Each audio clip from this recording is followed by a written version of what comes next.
Y para que quede la lectura más penetrante en el corazón, voy a leerla una vez toda y de enseguida ustedes, por favor, la van a leer de nuevo en voz alta. Es Isaías 40,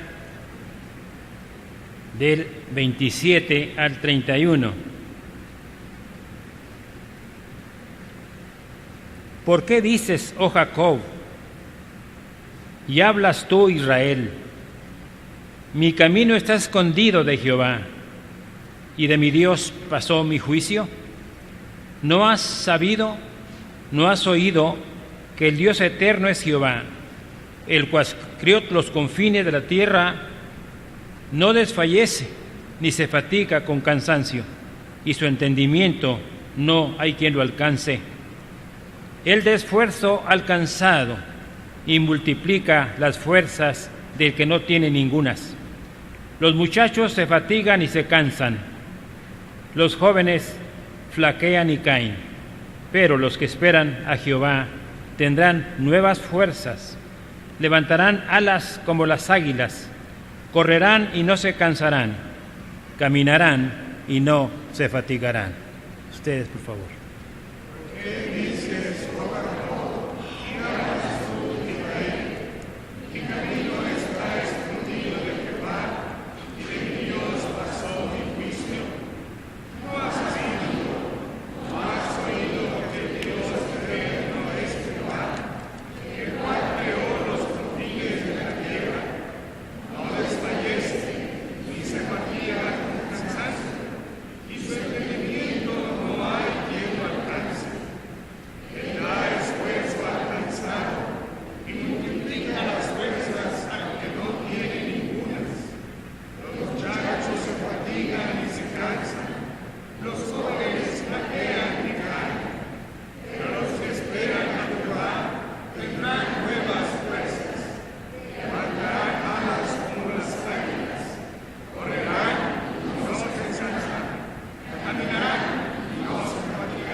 Oremos. Señor, te damos gracias en esta hora porque ha llegado el momento en que tú expones tu palabra a nuestros corazones.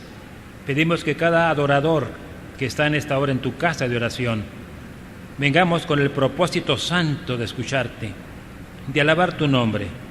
Te rogamos que retires toda preocupación de las mentes y corazones de mis hermanos y que oigamos tu voz con reverencia. Pedimos estas cosas en Cristo Jesús. Amén. Por favor, siéntese. Estaba yo pensando, ¿qué sería bueno decir a los hermanos en esta mañana? Dada todas las cosas, el mundo en que habitamos, la iglesia en que somos miembros, el trabajo donde laboramos, el lugar donde vivimos. ¿Qué cosa nos puede traer de parte del Señor bendición? Y en este capítulo 40 encontré un mensaje apropiado y precioso que dice, el mensaje que titulé así, 4 voces de Dios a su pueblo. Leímos la última parte del capítulo, ahora me voy a ocupar de los primeros versículos que encontramos aquí y que son realmente una clarinada de Dios al corazón redimido. Dios quiere hablar a su pueblo. A veces estamos tan ocupados, tan preocupados, cansados, enfermos y no escuchamos a Dios. Constantemente Dios habla a su pueblo y depende de qué nos haga falta. Por eso en esta mañana creo que toda la iglesia y nosotros y todos estamos dispuestos a ver qué quiere Dios de nosotros. Estas 4 voces de Dios a su pueblo son muy importantes. Pero antes quisiera decir algo a ustedes. Por ejemplo, quisiera recomendar que el culto del miércoles y del viernes sea 1 hora, nada más. 1 hora de oración y de estudio bíblico. Vamos a procurar estar aquí estos días. Y esto lo digo en medio porque lo tengo que apuntado en este momento de mi sermón. A Isaías se le conoce como el más grande de los profetas. ¿Por qué? porque tiene 66 capítulos. No. Se le conoce como el profeta evangélico a Isaías, hermanos, porque él fue un vidente que vio 700 años antes de Cristo, lo vio nacer, lo vio morir, lo vio resucitar. Pero también Isaías ve a su iglesia como estamos ahora, la iglesia del Señor, en el capítulo 54. Ahí vemos en los primeros versículos del 54 cómo Isaías se le dio la facultad, la oportunidad de ver a la iglesia que resurge, que se levanta. No encontramos la palabra iglesia en ninguna parte del Antiguo Testamento hasta que viene de labios de Jesucristo, porque Él la fundó. Entonces Isaías está viendo todo eso, por eso se le llama el profeta evangélico, el más grande de los profetas. Al profeta Jeremías, un poquito antes que Isaías, le tocó vivir en los años 739 al 686. A Jeremías, al profeta Jeremías, le toca despedir al pueblo, y él con el pueblo, a Babilonia, donde fue cautivo 70 años. A Jeremías le toca despedirlo, llorando él, sufriendo él con el pueblo. Pero a Isaías le toca recibir al pueblo. Por eso él vivió en los años 627 al 586 antes de Cristo.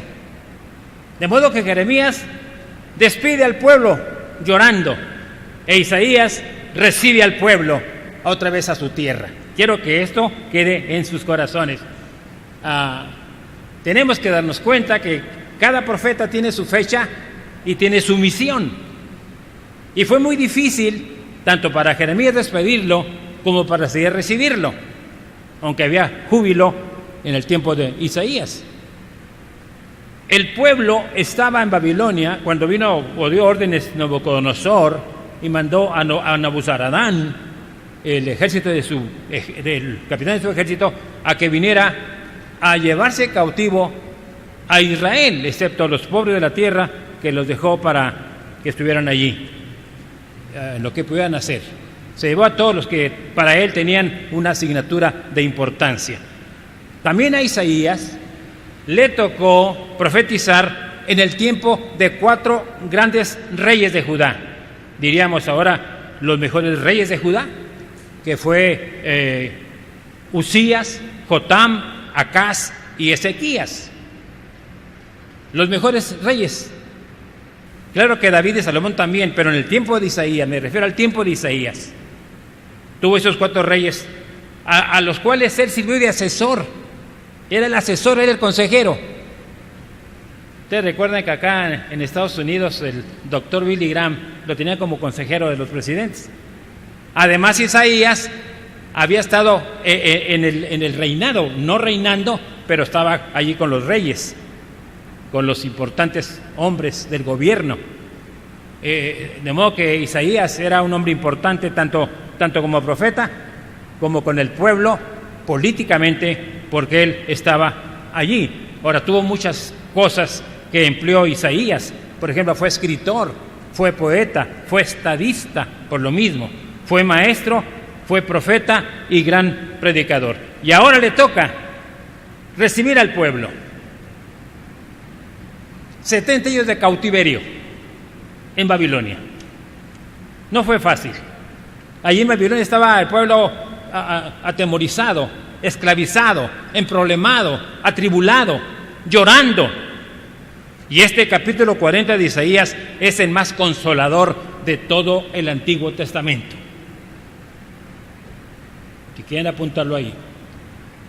El capítulo 40 de Isaías es el más consolador, semejante a cuando nuestro Señor Jesucristo estaba ante la tumba de Lázaro, resucitándola ante las hermanas adoloridas, Marta y María. Marta era la mayor, y el pueblo que lloraba la partida de Lázaro, y él hermosamente le levanta la moral a las muchachas estas, Marta y María, y además delante del pueblo levanta a Lázaro, y fue un momento de gran regocijo para el pueblo volver a tener a Lázaro. Bueno, este esa parte de Isaías, en lo que respecta al consuelo, se parece a eso. Allá estaba el pueblo en una situación desesperante. No había esperanza. Estaba triste. Cuando oraban, se hincaban, se arrodillaban y ponían las manos apuntando al templo de Jerusalén. Echaban de menos la casa de Dios. La lloraban, muy entristecidos. No había día que no hicieran un recuerdo de su tierra, de Jerusalén. Y eso lo sabía Isaías perfectamente. Y cuando todo estaba oscuro para el pueblo, oyeron que dijo: consolaos, consolaos. Aquí está, dice el versículo 1 de Isaías 40, consolaos, consolaos, pueblo mío, dice vuestro Dios. No cierren su Biblia, llévenla conmigo. Consolaos, consolaos, pueblo mío, dice vuestro Dios. ¿Dónde encontramos esa palabra tan benéficamente, tan consoladamente, como lo encontramos aquí en Isaías 41? Yo creo que en ninguna parte van ustedes a encontrar una palabra tan importante, tan profunda de gozo como esta: consolaos, consolaos, pueblo mío, dice vuestro Dios. Cuando oyeron que dijo, dice vuestro Dios, levantan la cabeza. Creían que Dios no se ocupaba de ellos, que no lo recordaba ya. Pero cuando dice el Señor, dice vuestro Dios, se levantan, se ponen de pie, alzan las manos, glorifican a Dios, porque Dios estaba hablando, hermanos. La iglesia necesita la voz de Dios. La tenemos en la palabra y en nuestros corazones. Tenemos fe en Jesucristo. Él nos quiere levantar la cabeza, la cerviz, que levantemos nuestros ojos al cielo y le damos gracias, porque yo creo que diariamente Él nos busca. Cuando dice vuestro Dios, nos recuerda cuando Cristo dijo: cuando orar, es decir, Padre nuestro que estás en los cielos. Padre nuestro que estás en los cielos, porque es Padre de todos los creyentes, por eso lo dice en plural. Pero yo me regocijo, hermanos, porque encontré una parte de Isaías 2 donde dice Cristo: Padre mío. Y cuando dice Padre mío, me parece más privado el Padre. Nuestro Padre de todos, gracias a Él, de todos. Él nos crió, Él nos redimió, Él va con nosotros y un día nos va a recibir en el cielo con Jesucristo y el Espíritu Santo. Pero cuando dice Padre mío, si quieren buscarlo acá en Mateo 26, 39, Mateo 26, 39, que dice así: yendo un poco adelante, está allí en Getsemaní, ya la sombra de la cruz lo cubre. Yendo un poco adelante, se postró sobre su rostro orando y diciendo: Padre mío. Él dice: Dios mío en la cruz, Padre, recibe mi espíritu. Pero aquí dice, era el momento más aciago, más triste. Estaba para morir el hombre más inocente, sin pecado, sin delito, sin engaño. Iba a morir por nosotros que somos engañosos, que nos equivocamos, que mentimos, que nos peleamos, empezando conmigo. Y cuando dice Padre mío, nos llega al corazón aquella expresión. Estaba sufriendo Jesucristo. Dice Lucas que le caían del rostro como grandes gotas de sangre, sudor como sangre. Yo creo que los médicos pueden saber que a veces hay sangre por ahí debido a algo, a un estresamiento. También en la cruz, cuando le entierran la espada, bueno, allí salió agua con sangre, había tenido calentura todo ese rato. Pero aquí tenemos esa frase tan importante. Y cuando dice acá en Isaías 40, Jerusalén, dice el versículo 2, hablad al corazón de Jerusalén, decirle a voces que su tiempo es ya cumplido. Había pasado 70 años de esclavitud. Hablar al corazón de Jerusalén, decirle a voces que su tiempo ya es ya cumplido, que su pecado es perdonado. que doble ha recibido de la mano de Jehová por todos sus pecados. Y cuando dice Jerusalén, se está tratando indudablemente de la capital política de Judá. Y está, al decir Jerusalén, está Dios representando allí a todo Israel. Y cuando también dice Jerusalén, vemos que es el centro espiritual donde estaba el templo que ellos amaban, no que adoraban, que amaban, porque ya adoraban a Dios. Nosotros no adoramos el templo, lo amamos porque es la casa de Dios. Y en ese versículo encontramos que dice Dios que ya pagaron el doble. Dice, decid vos que su tiempo es ya cumplido, que su pecado es perdonado, que doble ha recibido. No es Dios no es cruel, no es intransigente Dios. Aunque castigue es bueno, pero le dio doble de lo que ellos realmente merecían, para que ellos por fin alzaran su corazón, prestaran su oído para escuchar a Dios. Según aquí, el pueblo de Israel ya había sufrido lo suficiente, 70 años, pero los castiga de esa manera. Se habían portado mal, por eso se fueron al cautiverio, pero en este caso les pagó doble sus pecados para que fueran receptivos, hermanos. Y esto me lleva a la conclusión de que a veces no queremos hacer la voluntad de Dios, huimos como Jonás el profeta de obedecerle a Dios. Y así como le pasó a Jonás, ¿se acuerdan? Que lo traga un pez y luego lo vomita porque Dios no lo quiere destruir. Dios nos castiga lo suficiente, nos hace sufrir, nos enfermamos, tenemos problemas económicos, tenemos roces con otras personas, porque no queremos escuchar la voz de Dios. Consolaos, consolaos, pueblo mío, dice vuestro Dios.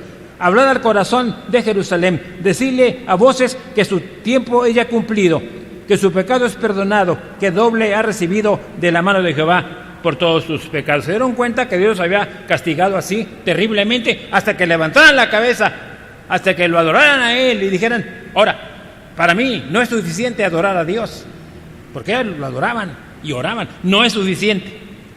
Podemos adorar a Dios siendo inclusive personas que no nos interesa hacer la voluntad de Dios. Y Dios dice, bueno, me estás adorando, cantando himnos, pero no estás haciendo mi voluntad. Y quiero que esto quede bien sentado en sus corazones y en sus mentes. Puedo estar todo el día en el templo y toda la noche en el templo y puedo estar lejos de la voluntad de Dios.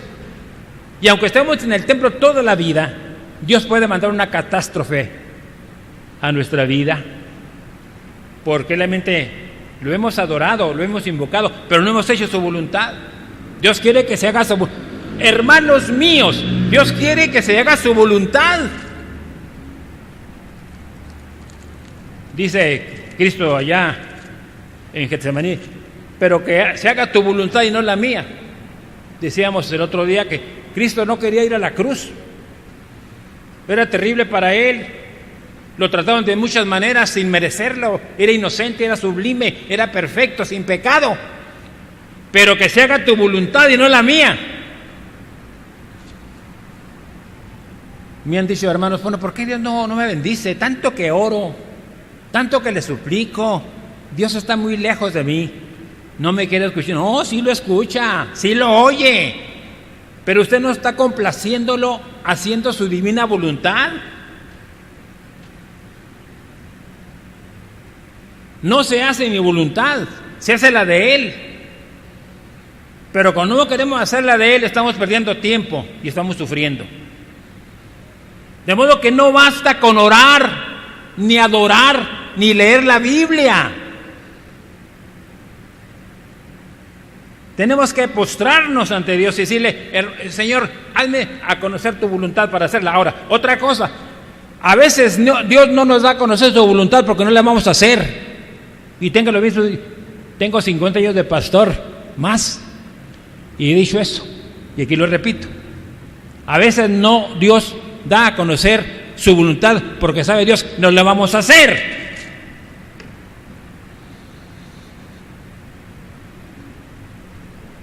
Si Dios dijera, ve y predica allá a la cárcel o allá en aquel monte, tú tienes mi poder, tienes mi bendición, tienes el mensaje, pero usted no lo escucha.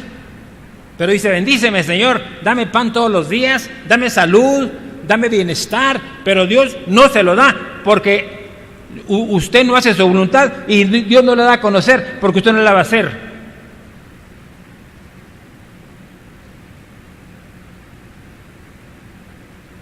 Dios quiere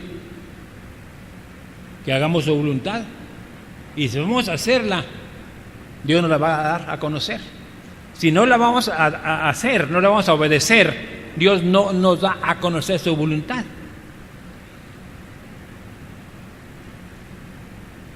Hay iglesias fracasadas. Me acaban de informar de 2 pastores que fueron corridos de su iglesia en la mañana.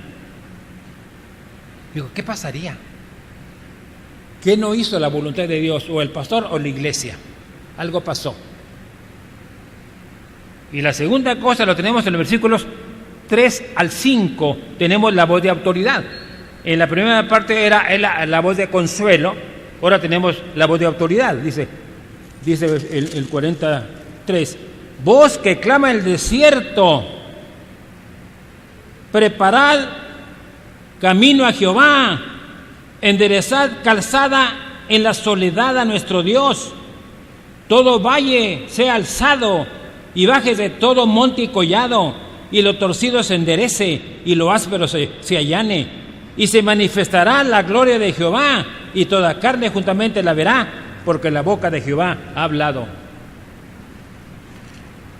Yo estoy de acuerdo en que es una profecía acerca de Juan el Bautista. Era la misión de Juan el Bautista, del heraldo, del Mesías.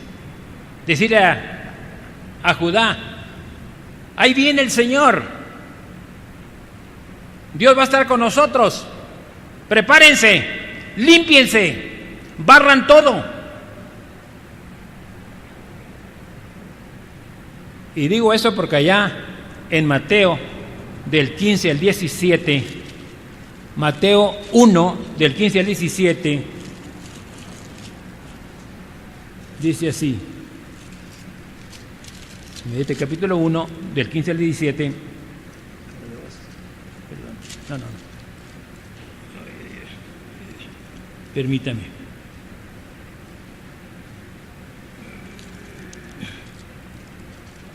Bueno, perdiste versículo.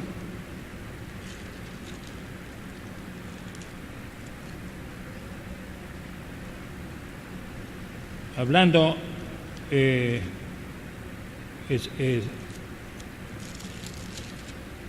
profeta, el sacerdote, no recuerdo exactamente dónde está eso.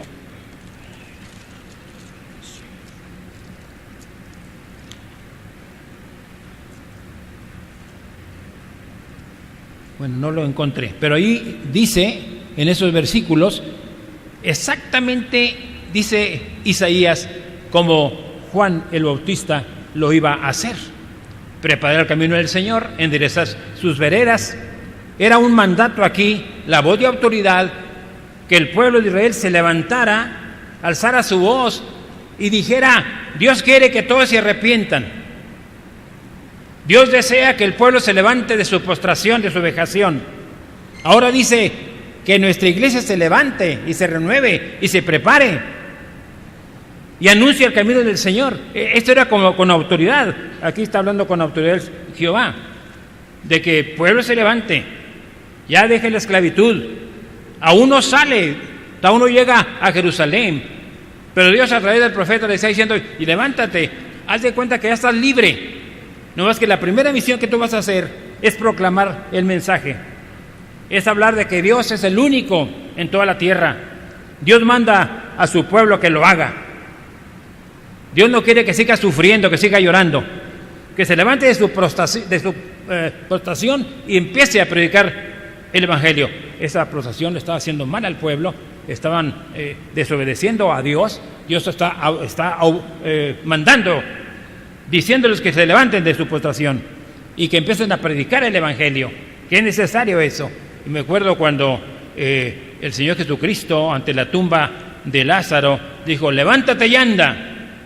Unas palabras similares a las que el Señor está diciendo aquí: levántese pueblo, camine el pueblo, regocíjese en Dios el pueblo. Está como cuando allá el Señor Jesucristo, en aquel leproso, que dijo: límpiame, Señor, si quieres puedo ser limpio. Y Cristo dijo: quiero ser limpio. También cuando el Señor Dios, el Creador, hizo la luz, dijo: sea la luz, y fue la luz, mandando con autoridad. Cuando el mar está embravecido, se levanta Jesucristo y le dice al viento que se enmudezca, que se calle el mar. Calla, enmudece, dice. Son palabras de autoridad. Yo estoy consciente de que cuando Dios habla, se tiene que escuchar. Y si no se escucha, Dios va a actuar. Entonces, eso lo dice con autoridad al pueblo.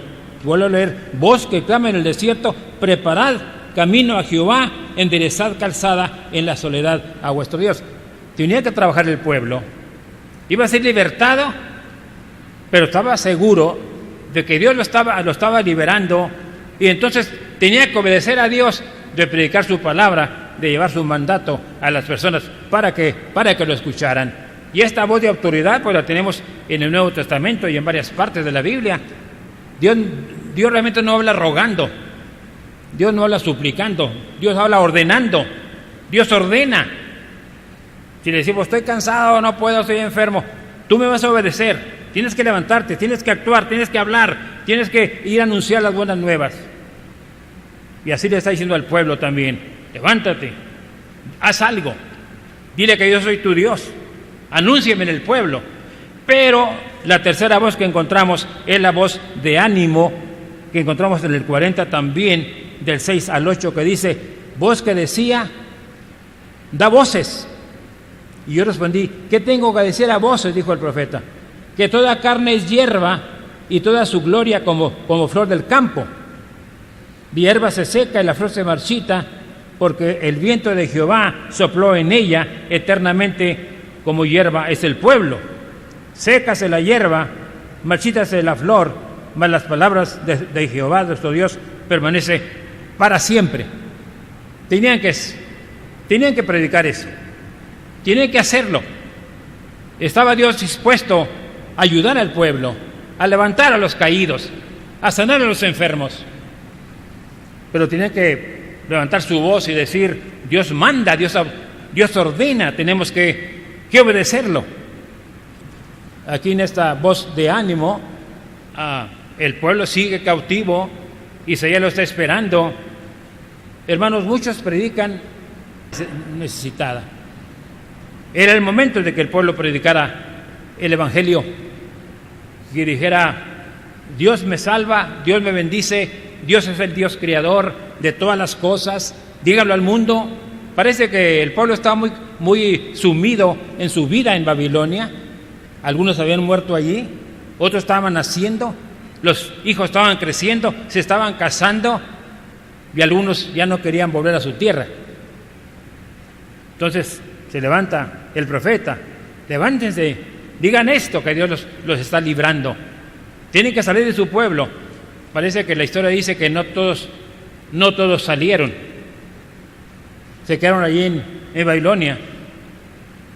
El trabajo que tenían diario lo estaban haciendo allí, ya no querían salir. Pero Dios le dice al profeta que predique el Evangelio.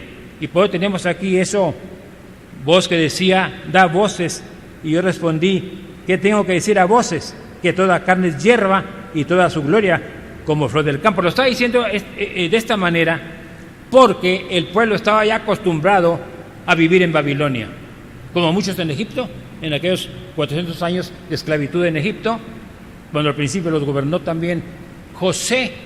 Algunos ahí se quedaron, muchos murieron allí, pero cuando aquí regresan de Babilonia, no se quieren quedar allí. Entonces Dios dice: no se fíen de Babilonia, como ha dicho, no se fíen de Egipto, es más poderoso Dios. La carne, toda carne es como hierba, y su greda como la flor del campo, que marchita, que se cae. Les estaba diciendo a ellos que tenían ellos que levantarse y predicar, darse cuenta que el hombre se acaba, el hombre termina de ser, el hombre no es para siempre. Dice el Génesis que somos polvo, el polvo no tiene vida hasta que Dios sople en ella. Dice el Salmo que cuando Dios quita su resplandor, su soplo, el hombre deja de ser, deja de vivir. Aquí está diciendo claramente que Dios quiere que los hombres prediquen el Evangelio, lleguen a la gente necesitada y no confíen en los hombres. Por eso tenemos ahí Antiguo Testamento acerca de los carros de Egipto, de los caballos fuertes, veloces. Confía en Dios. Dios es el que te va a aliviar, es el que te va a ayudar, el que te va a sacar de la postración. Es con autoridad. Y ahora los está animando también, para que no sigan ahí ya.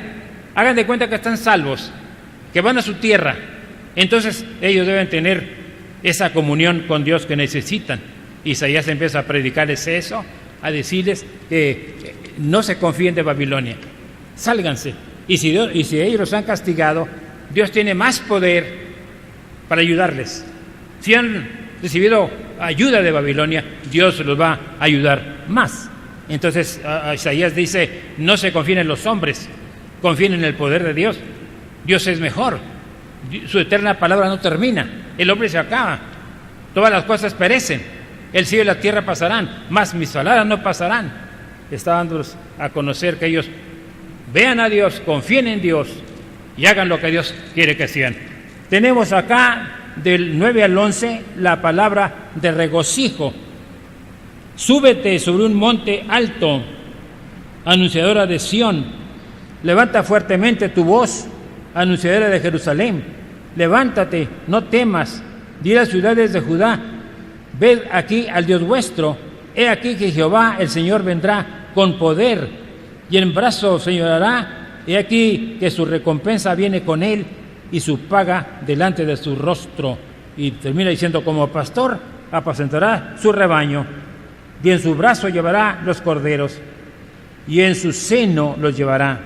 Pastoreará suavemente a las recién paridas. Ya sale, en ese versículo ya está el pueblo en la tierra, ya llegó, ya los recibió Isaías también.